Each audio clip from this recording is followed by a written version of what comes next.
오늘 함께 예배드리는 우리 성도님들께 주님의 은혜가 행복한 귀한 사랑과 은총이 함께 하시기를 간절히 축원합니다. 여러분, 5월의 마지막 주일을 맞았어요. 5월 한 달 행복하셨습니까? 얼마나 행복하셨습니까? 저는 많이 행복했어요. 생기가 돌고 이제 일상이 회복되고 또 은혜의 자리들이 채워지고 기도하는 영혼들이 더 늘어나고 너무너무 감사한 한 달을 보냈습니다. 앞으로 맞을 또 새로운 한 달은 하나님께서 더 풍성한 날들로 이끌어 주실 줄 믿습니다. 제가 주보의 칼럼에도 쓴 것처럼 한 해를 시작할 때에 많이 두려웠어요. 왜냐하면은 앞이 잘 안 보이는 거예요. 코로나가 계속 진행될 것인지 아니면 사라질 것인지. 그래서 한 해의 계획을 세울 때 정말 예측 불가능한 상황에서 기본적인 것만 좀 채워넣고 그리고 우리 기도하면서 성령님께서 이끄시는 대로 한번 운행해보자. 1년의 모든 계획을 주님께 맡겨보자 라고 마음 가지고 그렇게 해봤어요. 그러니 더 성령님의 인도하심에 귀 기울여야 될 것 아닙니까? 그래서 기도하고 하나님이 어떻게 이끄시나 환경과 상황을 보면서 그렇게 지내왔어요. 하나님이 요즘 우리에게 회복시켜 주시는 것이 있다면 교제를 많이 회복시켜 주시는구나 라는 생각이 듭니다. 성도 간의 교제, 또 부서에서 또 기관에서 그렇게 교제하는 일들이 회복되어져서 너무 감사해요. 그리고 또 한 가지가 있다면 그것은 선교하고 전도하는 것, 영혼 구원하는 그 마음들을 우리에게 주셔서 그것도 감사해요. 그런데 이 일을 감당하고자 할 때에 우리가 의무나 책임 그것만 붙잡고 감당하려고 하면 너무너무 힘들거든요. 그래서 하나님께서 주시는 마음, 하나님께서 주시는 그 성령, 하나님의 그 불어넣으시는 능력으로 우리가 그 자리에 설 때에 비처럼 일어설 수 있거든요. 그래서 우리가 함께 오늘 그 마음을 담아가는 그런 시간이 되기를 바랍니다. 우리에게 어떤 일들을 주님께서 열고 계십니까? 다음 주일에는 우리 전교인 부채전도 하는 날로 정했습니다. 교구별로 장소를 정하고 함께 우리 전도하러 나가는데 우리 교회에 또 아름다운 전통이라고 그래요. 너무 감사해요. 즐겁게 우리 참여하려고 합니다. 그리고 삼척 남부교회 예배 지원을 나갔어요. 제가 일부 예배 마치고 기도해 드렸는데 한 13분 정도가 함께 가서 대표 기도도 하시고 특성도 하시면서 그렇게 또 예배를 살리는 귀한 역할을 맡아 떠나셨습니다. 또 군선교도 우리에게 열어주셨죠. 산악교회 열어주셔서 2년 동안 닫혀 있었던 그 예배당에 장병들로 채우며 함께 예배드리는 길을 보여주셨어요. 또 필리핀 드림센터 봉헌식 날짜도 정했습니다. 10월 23일 주일에 봉헌식을 하는데요. 그 기간 중에 또 민경호 장로님이 봉헌하신 아블랑 삽방교회, 이름이 좀 어려워요. 아블랑 삽방교회도 우리가 같이 봉헌할 예정이에요. 다니엘 프로젝트도 시작합니다. 그래서 하나님께서 우리에게 이렇게 자꾸 길을 열어주시는 그러한 방법들을 보니까 지금 영혼 사랑하는 마음을 우리 성도들이 풍만하게 갖지 않으면 이 일 감당 잘 못하겠구나. 영원 사랑하는 마음을 하나님이 주시기를 원합니다 라고 그렇게 기도를 하다가 우리 7월 첫 번째 주에 맥주감사 예배 드릴 때에 잃은 양 함께 찾아서 예배 드리는 날로 정하고 함께 하자고 했죠. 동기부여가 필요한 것 같아요. 잃은 양이 도대체 뭔지, 예수님께서 왜 잃은 양을 찾으라고 하시는지 우리 오늘 이 시간 함께 나누려고 합니다. 왜 잃은 양 찾으려고 하는 거죠? 교인 숫자 늘려서 교회에 부흥했다라고 자랑하려고 하는 걸까요? 아니에요. 그것은 옳은 동기가 아닙니다. 제가 여러분들에게 말씀드릴 수 있는 가장 우선적인 원초적인 동기는 그것이 하나님의 마음이기 때문에 그래요. 그것이 하나님의 진심이기 때문에 그렇습니다. 오늘 우리가 본문 말씀을 통해서 하나님의 진심 속으로 한번 들어가 보시기를 바랍니다. 누가복음 15장은 한 가지 주제를 가지고 세 가지의 예화가 연속으로 이어져서 나오는 것을 봅니다. 우리가 함께 읽은 본문 말씀 3절에서 7절까지는 100마리의 양을 가진 목자가 있었는데 한 마리의 양이 사라진 것을 알게 되고 99마리의 양을 우리에 둔 채 그 한 마리를 찾아서 떠나는 목자의 모습을 보여주지요. 이어지는 8절에서 10절까지의 말씀은 한 여자가 10드라크마라는 은화를 가지고 있는데 어느 날 살펴보니까 한 드라크마가 사라진 것을 알게 되고 밤에 등불을 켜고 그것을 찾기 위해서 집안을 다 뒤집어 엎고 결국은 찾아내는 그런 이야기가 나옵니다. 이후에 이루어지는 또 이야기는 11절부터 32절까지 우리가 너무 잘 아는 탕자의 비유가 나와요. 어떤 아버지가 두 아들이 있었는데 둘째 아들이 아버지 유산을 챙겨서 도망가서 외국에서 다 탕진하고 돌아옵니다. 이때에 아버지가 책망하지 아니하시고 그를 품어 안아주시고 세워주시는 그런 이야기가 나오지요. 이 세 가지 비유는 다 똑같은 이야기를 하고 있는 거예요. 한 가지 주제로 이야기를 합니다. 그 주제가 뭘까요? 그것은 하나님은 한 영혼도 절대로 포기하지 않으신다라는 거예요. 사람이 죄 때문에 엇나가기도 하고 실수하기도 하고 실족하기도 하지만 하나님께서는 죄인으로 남겨두시지 않는다는 거예요. 끝까지 찾아가셔서 내가 반드시 찾아내고 만다, 회복시키고 만다, 내 자녀로 삼고야 만다라는 그런 하나님의 사랑을 이 세 가지 비유가 똑같이 얘기하고 있는 겁니다. 세상은 너를 포기할지도 몰라. 그러나 나는 절대로 포기하지 않는다. 끝까지 내가 찾아간다. 그 말씀이 바로 이 세 가지의 비유에 공통적으로 담겨 있는 주제입니다. 여러분, 하나님이 이 마음을 우리에게 알려주고 계시는데 이 마음 갖는 것이 쉬운 마음일까요? 그렇게 쉽지 않습니다. 목자가 10마리의 양을 가지고 있어요. 아침에 양들을 내보낼 때 한 마리 한 마리 쉬어봤겠죠. 10마리가 분명히 나갔어요. 해질녘이 돼서 양들을 불러 모았는데 한 마리 한 마리 불러서 우리로 집어넣다 보니까 한 마리가 비는 거예요. 양이 참 순하죠. 우리 순하게 알고 있어요. 그런데 참 고집도 있어요. 이사야서 53장에 보면은 이렇게 양과 우리를 비교해서 표현하는 구절이 있습니다. 우리는 다 양 같아서 그릇 행하여 각기 제 길로 갔거늘 이라고 표현을 하고 있어요. 좋은 표현입니까? 나쁜 거죠. 자기 고집대로, 자기 주장대로, 자기 뜻대로 하나님의 뜻이 있지만 자기 길로 간다는 거예요. 목자의 부름이 있지만 그 목자의 음성 듣지 않고 고집스럽게 가는 그러한 양이 있다는 거예요. 이 양의 습성이라는 얘기죠. 그래서 이 양도 고집이 있었는지 우리의 무리에서 멀리 떨어져 나갔던 거죠. 목자가 이제 선택을 해야 돼요. 한 마리가 비네. 이거 어떻게 하지? 내가 이 밤에 찾아 나가야 되나? 아니면 100마리 가운데 한 마리인데 이까짓 거 그냥 버려두지 라고 포기해야 할까요? 이 목자는 말이죠. 어떻게 보면 득실 이런 거 계산할 수도 있었는데 그런 것들 절대 계산하지 않고 그냥 양 찾아서 떠나간다는 거예요. 나간다는 거예요. 그게 목자의 진정한 모습이라는 거예요. 그것을 예수님께서 말씀하고 계세요. 왜 그렇게 서슴없이 떠날 수 있었을까요? 양을 아니까 그렇게 떠날 수밖에 없는 거예요. 양이 뭐 송곳니가 있습니까? 날카로운 발톱이 있습니까? 맹수처럼 뭐 맞서 싸울 수 있는 무기가 하나도 없어요. 고슴도치처럼 가시가 나와서 자기를 보호할 수 있는 그런 보호 도구도 하나도 없어요. 그냥 그렇게 물면 물리는 대로, 해치면 해침 당하는 대로 그렇게 지내는 것이 양이에요. 그리고 양은 10m 앞을 보지를 못한대요. 시력이 약해서. 그러니까 그 어두운 밤에 자기 혼자 제갈길 가다가 낭떠러지 만나서 떨어지면 그냥 죽는 거예요. 가시덤불 속에도 들어갈 수 있고요. 참 어렵죠. 맹수에게 잡혀먹을 일이 얼마나 많겠습니까? 그러니까 양이 밤에 무리 안에 섞이지 못해서 보호를 받지 못하면 죽었다라고 생각하면 되는 거예요.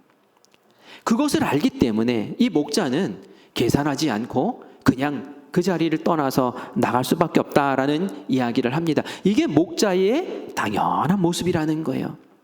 우리가 읽은 본문 말씀 4절 말씀에 보면 이렇게 표현합니다. 같이 읽어보겠습니다. 너희 중에 어떤 사람이 양 100마리가 있는데 그 중에 하나를 잃으면 99마리를 들에 두고 그 잃은 것을 찾아내기까지 찾아다니지 아니하겠느냐, 이렇게 물어요. 당연히 그 잃은 것들을 찾아내기 위해서 찾아다니지 않겠냐. 그것은 뭡니까? 당연히 찾아나갈 거라는 얘기를 하는 거예요. 목자라면 그렇다라는 거예요. 그런데 너희도 그래야 되지 않니? 라고 또 물으시는 거죠. 목자라면. 여러분들은 어떻습니까?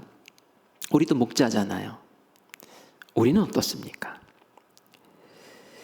당연히 이런 양 찾아야죠 하는 마음이 있습니까? 아니면 내가 평안하고 내가 좋은데 뭐 이런 양들이야 뭐 알아서 하시겠지 하고 놔두십니까? 지금 양에 대한 이야기를 하고 있지만 이 양이 사람을 얘기하는 것이라는 것은 우리가 다 알고 있는 얘기죠. 젊은이들이 통일을 좋아할까요? 싫어할까요? 우리 어르신들은 통일하면은 꼭 돼야지라고, 당연히 통일돼야지라고 이렇게 말씀하시는데 젊은이들은 생각이 달라요. 조사를 해보니까 통일을 별로 원치 않더라고요. 그들은 그들대로 살고 우리는 우리대로 살고, 통일이 되면은 그들을 또 돌봐주고 지켜주기 위해서 통일세라는 것을 또 많이 내야 될 텐데 그게 뭐 20만 원이겠습니까? 엄청 많은 세금을 드리겠죠? 그거 하기 싫다는 거예요. 그냥 그들은 그들대로 살고 우리는 우리대로 삽시다. 젊은이들의 마음이 그렇다는 것이죠. 북한 땅 우리가 잃은 양 아닙니까? 주님은 당연히 목자로서 찾아야지 이렇게 말씀하시지만 우리의 마음에는 그것이 사람이고 잃은 양이라고 할지라도 아닌 것 같은데 계산해보고 따져보고 아닌 것은 아닌 거야 라고 그렇게 이야기하기가 쉽다는 얘기죠. 그래서 그것이 대상이 사람일지라도 망설이게 되는 거예요. 도대체 예수님은 어떻게 당연히 찾아 나서야지 라고 말씀하실 수 있었을까요? 하나님은 어떻게 당연한 거야, 그것이 당연한 거야 라고 우리에게 재촉하실 수 있는 걸까요? 그것은 그 사랑이 특별한 사랑이기 때문에 그래요.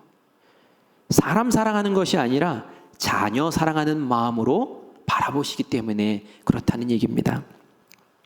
여러분 인생 살아오면서 아찔한 일들을 경험을 하시지 않습니까? 아마 생각해 보세요 하면은 손가락에 이렇게 꼽히는 아찔한 일들이 있을 거예요. 저도 몇 가지 아찔한 일들이 있어요. 한 번은 제가 차를 이렇게 대다가 밖에 나와 봤더니 애 울음소리가 나서 무슨 소리지? 하고 봤더니 차 밑에 아이가 누워 있더라고요. 얼마나 아찔합니까? 나중에 자세하게 얘기해 드릴게요. 이거보다 더 아찔한 일이 또 있었어요. 그게 뭐냐면은 제가 첫 목회지에서 첫째 아이를 낳고, 아니 제가 낳은 게 아니죠. 집사람이 낳고 그리고 나서 이제 예쁘게 키웠어요. 4살쯤 되었어요. 아주 사랑스러운 아이였어요. 이 아이를 데리고 가면은 마을 전도하기가 너무 편한 거예요. 세발 자전거 태우고 앞에서 그러면 앞장서서 이렇게 갑니다. 집집마다 그냥 프리패스예요. 어느 집이든 막 들어갈 수 있어요. 왜요?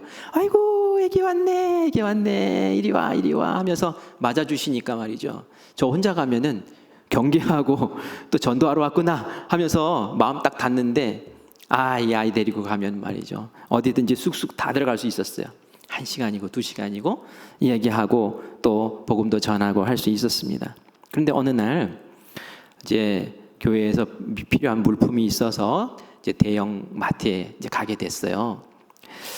근데 마침 가는 날이 5일장이 있는 날이라서 그 마트가 그 5일장 열리는 그 자리에 있었거든요. 주차장도 거기 있었고. 그런데 주차장에도 장의선이 차를 못 대서 다른 곳에다 길에다 차를 대고 가서 이제 물품을 골랐어요. 그 자리에 우리 아이도 데리고 갔죠. 같이 물건을 고르고 이렇게 있었는데 계산할 때가 됐는데 주머니에 보니까 지갑을 안 가져온 거예요. 차에다 두고 온 게 생각이 나더라고요. 그래서 아이를 데리고 차로 간 게 아니라 또 한참 걸어갔다 와야 되니까 너는 여기 과자 코너 있으니까 여기서 너 먹고 싶은 거 고르고 있어. 아빠 금방 갔다 올게 라고 하고 갔다가 헐레벌떡 왔죠. 제 생각으로는 한 3분? 4분? 그 정도밖에 안 됐을 것 같아요. 갔다 왔는데 무슨 일이 벌어졌을지 여러분 아시죠?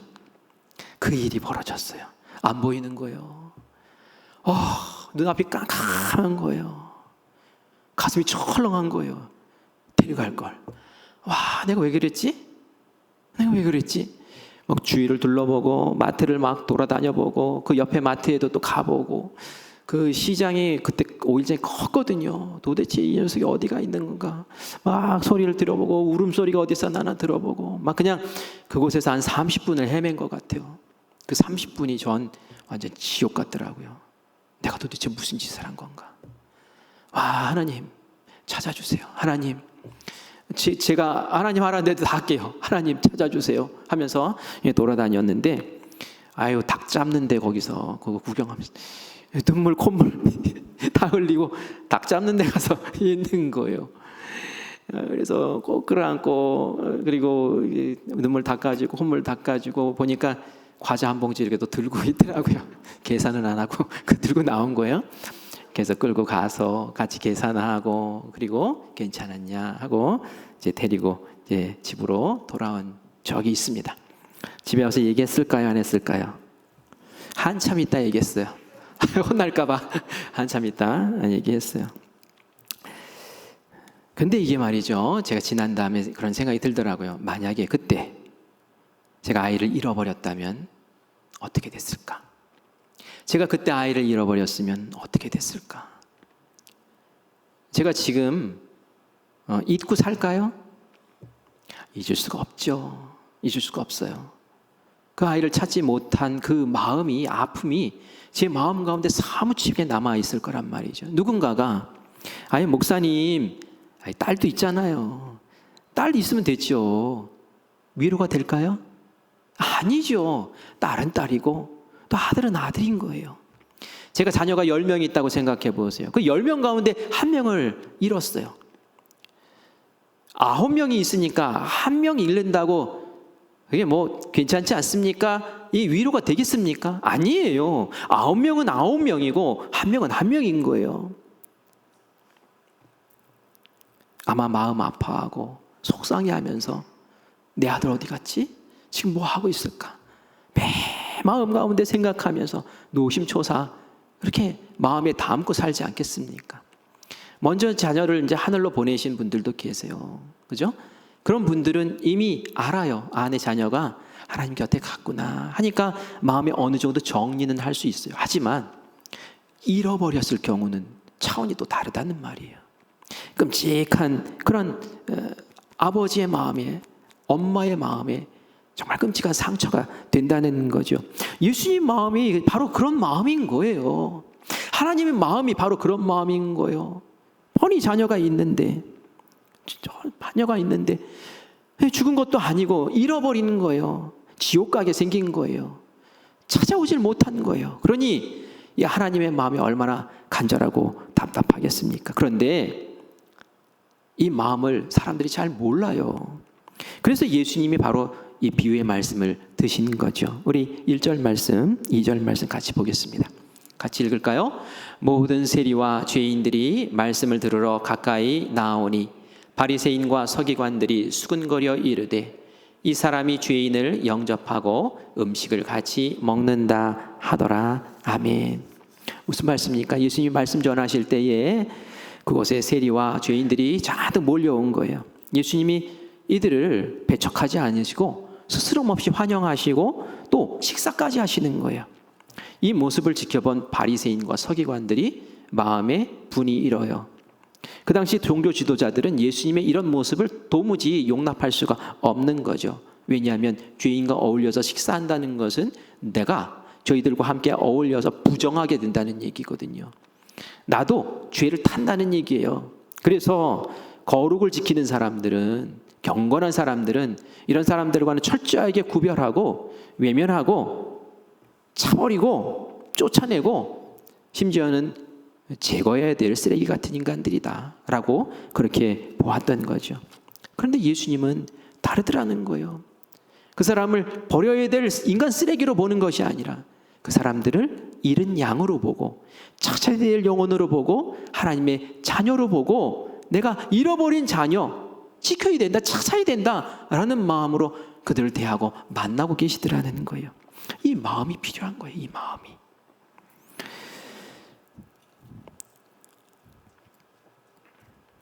사무엘하 18장에 보면 다윗과 압살롬의 얘기가 나옵니다. 압살롬이 누구냐면 다윗의 아들이에요. 근데 이 말씀을 보면 부모의 마음이 이런 거구나라는 것을 알게 돼요. 제가 그래서 말씀을 드립니다. 이 압살롬은 멋진 아들이었어요. 외모도 준수하고 키도 크고 또 지혜롭고 똘똘한 아들이었어요. 아마 솔로몬 대신 왕이 될 수 있는 사람이 압살롬이 아니었을까라는 생각이 들 정도예요. 그런데 이 압살롬이 참지 못하고 왕이 되기 위해서 역모를 일으킵니다. 반란을 일으키는 거예요. 군사들을 동원해가지고 아버지 다윗이 있는 예루살렘 성을 쳐들어갑니다. 다윗이 이런 일이 있을 줄은 꿈에도 생각을 못했죠. 설마 자기 아들이 이런 일을 진심을 알아봤어요. 그런데 정말 그것이 아버지를 죽이고 왕이 되려고 하는 것이 진심인 것을 알고 화들짝 놀래죠. 완전 뒤통수를 얻어맞은 거예요. 너무너무 슬퍼가지고 막 울음이 터집니다. 다시 울어요. 그리고 얼마나 급했는지 맨발로 그 예루살렘의 성을 떠나서 도망을 가게 되는 일이 벌어지죠.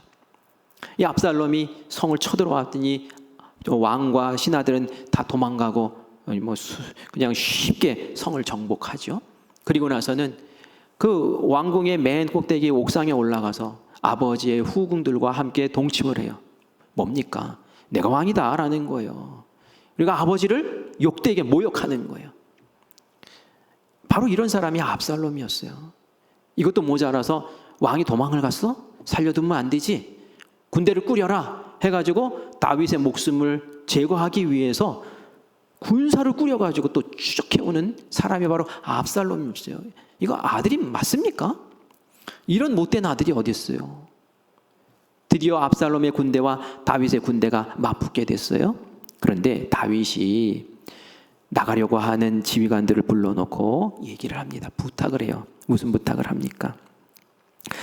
우리 압살롬이 젊어서 철이 없어서 잘 모른다. 그래서 이런 짓을 저질렀으니 우리 아들을 너그럽게 대해다오. 너그럽게 대우해달. 와, 이게 제정신입니까? 그런데 아버지의 마음이 그런 거예요. 분명히 이 전쟁은 하나님께서 이기게 하실 텐데 이 전쟁에서 그 아들 압살롬 죽을 것이 너무 뻔한 거죠. 그래서 살려주고 싶은 거예요. 살려놓고 싶은 거예요. 아들이니까. 그래서 지휘관들에게 그렇게 부탁을 하고 이 지휘관들이 나갔어요. 전쟁을 치르는데 이 압살롬이 머리가 길었어요. 여기 엉덩이까지 초롱초롱 내려오는 머리카락을 가지고 있었는데 말을 타고 막 가다가 나무의 밑을 지나가다가 머리카락이 바람에 휘날려서 이렇게 가지에 엉겨버리고 말은 도망가고 거기에 머리가 매달려가지고 이렇게 있게 된 상황이 벌어졌어요. 병사들이 그걸 봤죠. 이스라엘 병사, 다윗의 병사들이 와가지고 이걸 어떡하지? 막 죽여버릴까? 그러다가도 다윗 왕이 한 얘기가 있잖아요. 너그럽게 대우하라고. 그 말 때문에 죽이지 못하고 요압 장군에게 옵니다. 요압 장군이 그 말을 듣고는 지금 뭐 하는 짓이냐고, 그렇게 두면 어떡하냐고. 어떻게 해야 된다는 얘기일까요? 살려야 된다는 얘기일까요? 아니요. 요압 장군이 가서는 가지고 있던 창으로 심장을 바로 찔러가지고 그 자리에서 죽여버립니다. 그리고 병사들과 함께 돌아와서 다윗에게 이겼습니다 라고 보고를 하게 되죠. 다윗은 자기의 군대가 이겼으니까 다시 예루살렘으로 복귀할 수 있는 영광을 얻게 됐어요. 그런데 다윗은 그 자리에서 통곡합니다. 왜 통곡할까요? 아들이 죽었으니까. 다윗의 통곡을 한번 들어볼까요? 사무엘하 18장 33절 말씀입니다. 우리 같이 읽겠습니다. 왕의 마음이 심히 아파 문 위층으로 올라가서 우니라. 그가 올라갈 때에 말하기를 내 아들 압살롬아, 내 아들 압살롬아, 차라리 내가 너를 대신하여 죽었다면 압살롬 내 아들아, 내 아들아 하였더라. 아멘. 아니, 이게 아들이 맞습니까? 이런 죄덩어리 아들, 자기를 죽이려고 했던 원수 같은 아들이 죽은 것으로 인해서 다윗이 그렇게 통곡하는 거예요. 차라리 내가 죽을 걸. 차라리 내가 죽는 게 나은데. 이게 다윗의 마음인 거예요. 아버지의 마음인 거예요. 차라리 내가 죽는 게 나아. 이 마음이라는 것이죠. 요압 장군이 이 소리를 듣고 한 소리 합니다. 왕이시여, 지금 당신을 위해서 싸운 병사들이 이렇게 많습니다. 그 앞에서 차라리 내가 죽는 게 낫다라고 말씀하신다면 이 병사들이 압살롬 대신 죽기를 원하시는 겁니까? 그렇게 얘기를 하죠. 그 이야기를 듣고 다윗이 마음을 추스리고 다시 환공을 하게 되지만 그 마음에는 아들을 잃은 아픔, 그 마음, 찬한 마음이 남아있더라고요. 나중에 솔로몬이 왕이 되었어요. 그때 솔로몬에게 유언을 합니다. 어떤 유언을 했을까요? 여러 가지 유언을 했지만 그 중에 한 가지가 요압 장군, 다윗과 함께 산전수전 다 겪고 나라를 세우고 적군을 물리치고 했던 그 요압 장군을 곁에 두지 말고 제거해버리라고, 죽여버리라고 그렇게 얘기를 하는 거예요. 왜 그랬습니까? 다윗의 마음을 몰라주니까. 자기 뜻대로, 자기 마음대로 하니까. 그것 때문에 네 옆에 있으면 또 자기 마음대로 하려고 할 것이고, 하나님의 뜻이 아니라, 왕의 뜻이 아니라 또 자기 마음대로 일 저지를 테니까 제거하는 게 나아. 이렇게 얘기를 하는 걸 보게 돼요. 참 마음이 아프죠? 하나님의 마음을 알아야 됩니다. 하나님의 마음을 알면서도 딴 일 하면은 안 되는 거예요. 하나님의 마음을 품고, 하나님이 가져주셨던 그 아버지의 마음을 품고 다시 사람을 보면 이전에 내가 계산했던, 그래서 결정하고 선택했던 그것이 이제는 당연히 품어야지, 당연히 사랑해야지, 당연히 끌어안아야지 하는 마음으로 변화될 줄 믿습니다. 에스겔 34장에 보면 이스라엘 여러 목자들이 있는데 그 목자들이 목자의 역할을 못하는 것을 보면서 하나님이 단식하시는 그런 말씀이 나와요. 제가 읽어볼게요. 너희가 그 연약한 자를 강하게 아니하며, 연약한 자가 있는데 강하게 하지 않는데요. 병든 자를 고치지 아니하며, 병든 자가 있는데 그냥 놔두는 거예요.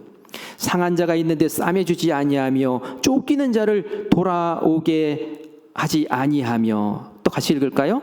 잃어버린 자를 찾지 아니하고, 잃어버린 자가 있는데 나 몰라라 하고 있다는 거예요. 다만 포악으로 그것들을 다스렸도다. 5절 있습니다. 목자가 없으므로 그것들이 흩어지고 흩어져서 어떻게 됐답니까? 모든 들짐승의 밥이 되었다는 거예요. 6절입니다.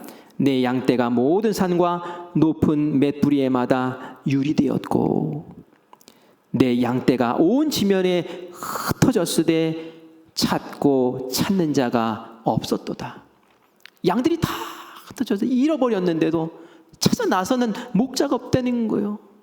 그게 그 당시 에스겔 선지자가 살 때의 그 모습이었다는 거예요. 그 모습을 보면 하나님이 너무 안타까워서 당연히 찾아 나가고, 당연히 돌보고, 당연히 살려야 되는데 그 일 하지 못하는 모습을 보면서 하나님 아파하시면서 이렇게 말씀하세요. 내가 친히 목자가 되겠다.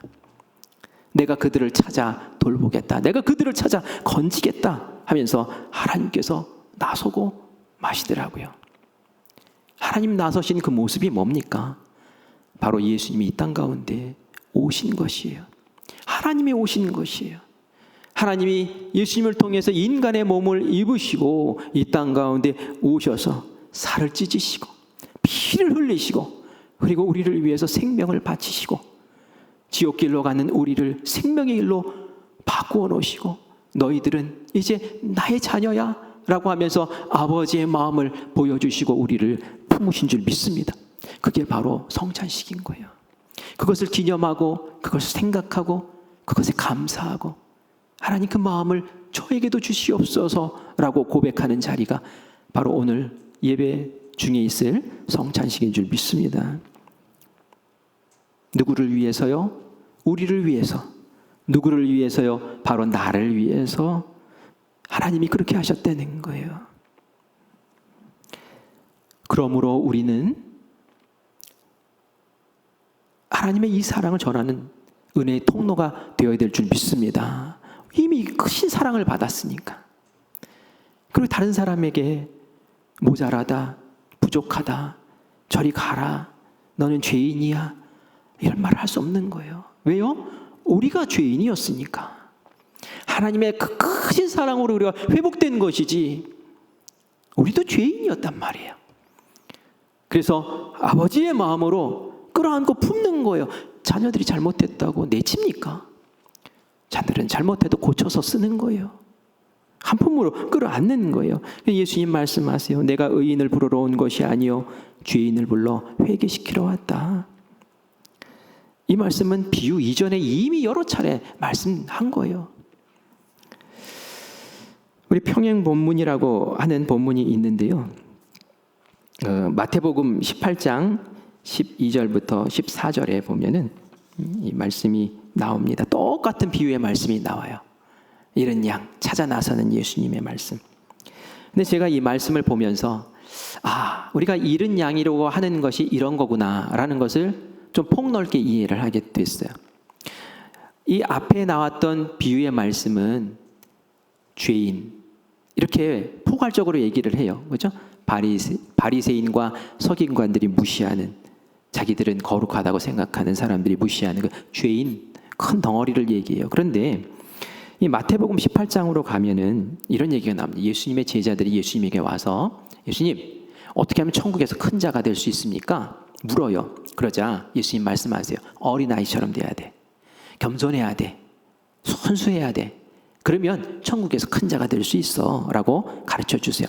그러면서 또 이어서 덧붙여서 하시는 말씀이 누구든지 나를 믿는 자 중 하나라도 실족해 하면, 믿는 자 중 하나라도 실족해 하면 연자맷돌을 달고 물에 빠지는 것이 낫다. 이렇게 얘기를 해요. 좀 섬찟한 얘기를 하십니다. 그러면서 얘기하세요. 실족시키는 일이 없을 수는 없다. 있죠. 실족시키는 일이 있어요. 그런데 실족시키는 자에게는 화가 있을 것이다 라고 엄히 말씀하시면서 그 실족한 사람들, 믿음이 연약해서 주저앉은 사람들을 잃은 양으로 보고 그들을 찾아오라고 그렇게 말씀하십니다. 잃은 양의 개념이 좀 확실하게 구별이 되지요. 그런 사람이 잃은 양이에요. 제가 맥주감사절에 우리 함께 불러 모읍시다. 잃은 양 찾읍시다 라고 얘기하는 그 대상들이 바로 우리와 함께 신앙생활을 했다가 믿음이 연약해서 낙심하고 찾아 나오지 못하는 그런 분들을 우리가 하나님의 마음으로, 아버지의 마음으로 함께 기도하고 그 이름을 올려드리고, 그리고 한 달 동안 열심히 우리 한번 해보자는 거예요. 믿지 않는 사람들 많죠. 그들은 영적으로 죄인이라고 우리가 얘기를 합니다. 하나님 알지 못하니까 하나님 무시하고 하나님 없는 듯이 막 살아요. 그래서 죄인이라고 하는 거예요. 그들도 우리가 불러야 되겠지만 우선은 우리가 낙심한 자들 불러 모으기를 간절히 원해요. 실족한다라는 표현인데, 실족이라는 표현이 뭡니까? 걸림돌에 걸려서 넘어진 것을 얘기해요. 믿음 생활을 같이 하다가 넘어진 사람을 얘기하는 거예요. 그 사람들을 우리 관심 갖고 그 이름을 떠올리고 우리 아픈 마음으로 기도하고 부르자는 거예요. 여러분, 잃은 양이라고 할 때 그 잃은 양은 우리가 원래 우리 것이었는데 잃어버렸다는 표현이에요. 그렇죠? 전제가 있어요. 원래는 우리 거야 라는 거예요. 그런데 그걸 잃어버린 거예요. 다시 찾아야죠. 당연히 찾는 거예요. 그건 당연히 찾는 거예요. 남의 것이 아니에요. 하나님이 우리를 볼 때 우리는 원래 너희는 내 거야. 내가 창조할 때부터 너희를 지었어. 내 거야. 라고 이렇게 얘기하셨기 때문에, 그 마음을 가지셨기 때문에 우리를 찾아오신 거란 말이죠. 예수님 보내시면서. 우리도 그 마음 가져야 돼요. 바리새인과 서기관은 이 마음 안 가졌어요. 저리 가. 딱 이렇게 하고 죄인. 이건 하나님의 마음이 아니에요.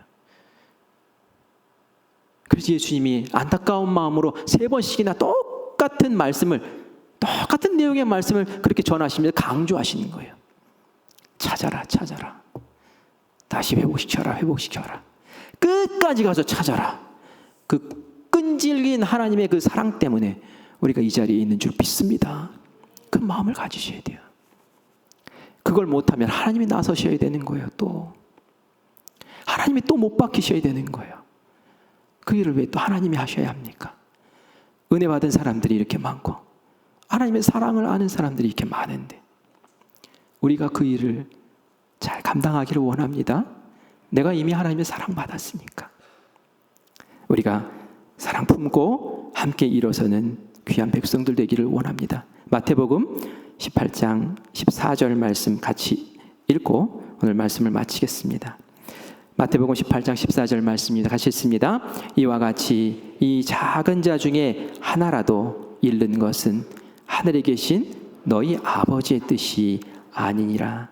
아멘. 우리 같이 찬양할 때에 하나님의 사랑을 생각합시다. 우리가 잃은 양 찾으려고 할 때에는 내 마음으로 잘 안 돼요. 내 심정으로, 내 상식으로는 잘 안 돼요. 하나님의 마음이 있어야 돼요. 하나님의 그 사랑이 먼저 있어야 돼요. 하나님의 은혜가 내 안에 있어야 됩니다. 그래야지 내 그 사랑으로 사랑할 수 있는 거고요. 그 사랑으로 잃은 양을 찾으러 나갈 수 있는 거죠. 하나님 사랑이 어떤 사랑입니까? 그 사랑이 어떤 사랑입니까? 날 위해 죽으신 사랑, 날 위해 십자가에 달리신 그 사랑, 그 사랑으로 우리 한번 같이 나아가 봅시다. 아버지 사랑 내가 노래에 함께 찬양합니다.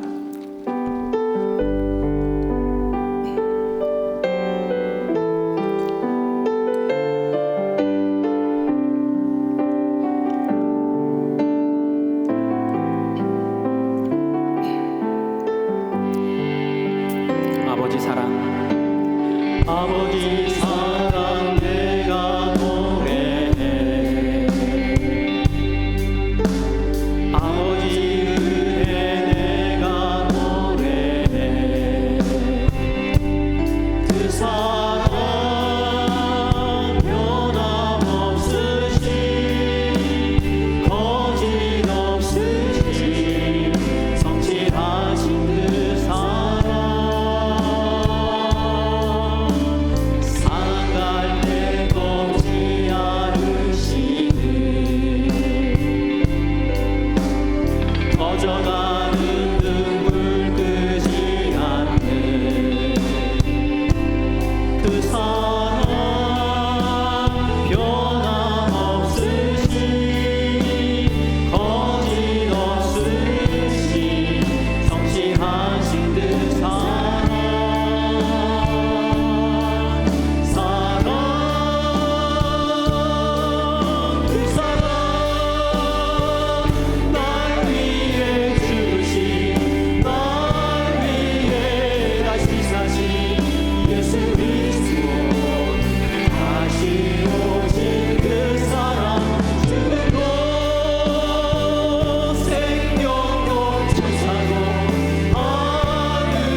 것처럼 하나님의 그 사랑이 어떤 사랑입니까?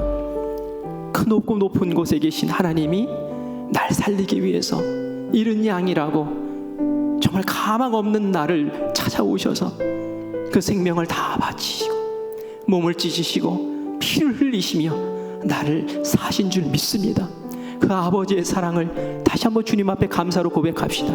그리고 아버지, 나에게도 그 아버지의 마음을 주셔서 내 주변에 있는, 나의 가정에 있는, 나와 함께 신앙생활했던 그 영혼들 다시 보게 하여 주시고 실족한 영혼들 다시 회복시키고 살릴 수 있는 거룩한 은혜의 손, 하나님의 손이 되게 하여 주시옵소서 라고 함께 기도하며 나아가기를 원합니다. 하나님께서 이 시간 우리가 기도할 때에 우리가 찾아가야 될 그 영혼, 우리가 만나야 될 그 영혼 이름이 떠오르게 하실 줄 믿습니다. 그 이름 붙잡고 함께 기도합시다. 우리 주님 한번 부르고 함께 합심해서 기도합니다. 주여, 아버지의 은혜를 감사합니다. 오늘도 주님께서 우리에게 아버지의 마음을 알려주시고 하나님의 뜻을 알려주시고 아버지 우리가 어떻게 살아야 될지를 보게 하시고 우리에게 베푸신 그 귀한 사랑 가운데 다시 한번 나가서게 하겠으니 은혜를 감사합니다. 하나님의 사랑은 이런 사랑이었습니다. 끝까지 포기하지 않으시는 사랑이었습니다. 끝까지 살리시는 사랑이었습니다. 상한 갈대조차 꺾지 않는 사랑이셨습니다. 약한 믿음의 연약한 자들의 실족한 것조차도 주님께서 들어 사용하시고 아버지 안에 부르시는 귀한 사랑이었습니다. 아버지 하나님, 우리 안에 바리새인의 마음, 아버지 서기관의 마음이 아닌 예수님의 마음을 갖게 하여 주시옵소서. 아버지 다윗의 그 간절한 애절한 마음을 갖게 하여 주시옵소서. 주님 앞에 다시 마음을 두고서는 우리 모두가 되게 하여 주시옵소서.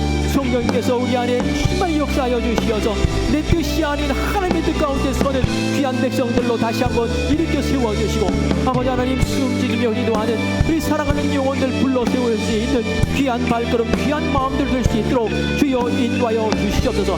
하나님 말씀이 이렇게 선명한데 하나님의 뜻 가운데 우리의 마음을 두기를 원합니다. 우리의 발걸음을 두기를 원합니다. 우리의 생명을 두기를 원합니다. 주님, 우리를 사용하여 주시어서 이런 양들 한 영혼 한 영혼 찾아내는 귀한 은혜의 백성들, 역사하는 귀한 자녀들 될 수 있도록 주여 인도하여 주시옵소서. 감사합니다. 하나님이 내가 죄인이었을 때에 어떻게 사랑하셨는지 잘 압니다. 나를 살리시기 위해 하나님이 대신 죽어주셨습니다. 그 크신 사랑을 내가 이미 받았기에 아버지의 그 사랑의 은혜에 감격하며 하나님, 이제는 아버지의 그 마음 달라고 주님 앞에 기도합니다.